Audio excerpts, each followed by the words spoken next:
Hi, my name is Zikra Nilam, and I am a fourth-year human kinetics student. I'm part of the Outstanding Scholars program, and I'm doing research with Dr. David Andrews. And I'm David Andrews. I'm a faculty member in the Faculty of Human Kinetics, Department of Kinesiology. So it was my idea to come up with ways of predicting what soft tissues were in people's segments from simple measurements of external dimensions of their segments. So we've been progressing with the upper extremity, lower extremity, head, neck, trunk, and pelvis. So Zikra was a student in my first year class, anatomy class, who did very, very well. And I approached her in the summer of her first year, after her first year, to get involved in some of my NSERC work. And from there, it expanded to include outstanding scholars. So the summer going into second year, we started looking at reliability of the method that they used to create the equations to measure the soft and rigid tissue masses. And part of that method included comparing the equation values to actual tissue mass values. And in order to obtain those actual tissue mass values, they had participants undergo DEXA scans.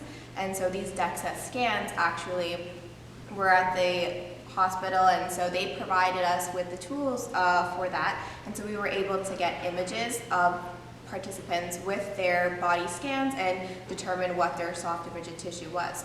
The issue with that is that it was a full body and not the segmented parts. And in order to create a model, we need to know the soft and rigid tissues of each segment, as that's how they created the equations. And in order to do that, we went in and we had to manually segment each of the segments of the body scans using computer software. And then from there, we went into creating a tool to use the equations that were already developed to make it a little bit more accessible to people. What I did was I gathered all of the equations into one location. I made sure that all of the variables were similar and that they were following the same definition, so there weren't any discrepancies among that. And I decided that let's go ahead and create an application that people can use where they can put in the measurements, so the anthropometric measurements, so like the circumference of your arm or the breadth of your forearm, and plug all of that into the software that was created and then have the prediction of the tissue mass values. So we wanted to create an approach where, as Zikra will show, with an application that it could be collected right on the fly and all the calculations would be done immediately thereafter. So bypassing a whole bunch of time and expense. So this is how I imagine that introduction will look like for the first page of the app. And as you go in, they'll have an option if you want to just do an individual person estimation, a multi-person estimation, or if you want to import a data file. And so this would pop up as the most used anthropometric measurements and measurements, so like your sex, height, age, and body mass, so you can put all that in there.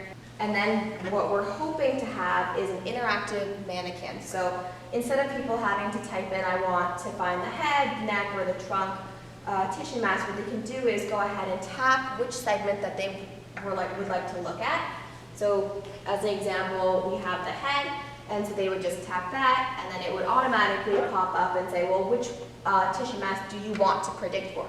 Do you want the lean mass, bone mineral content, wobbling mass, or fat mass? So then you would hit on whichever ones you would like to predict, and then it would provide you with whatever measurements you hadn't already provided with to predict the head, bone mineral content, or fat mass, whichever tissue mass you did want to predict.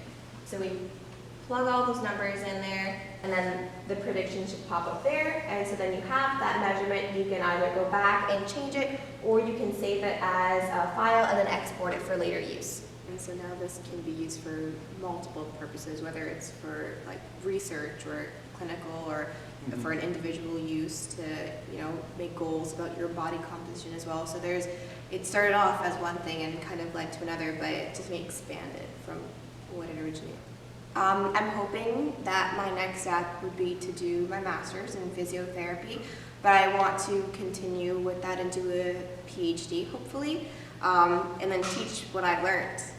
continue with research, because I think that's where I've been driven. I've always loved doing this research, and I want to continue doing it, and I think that would be the approach that I would take.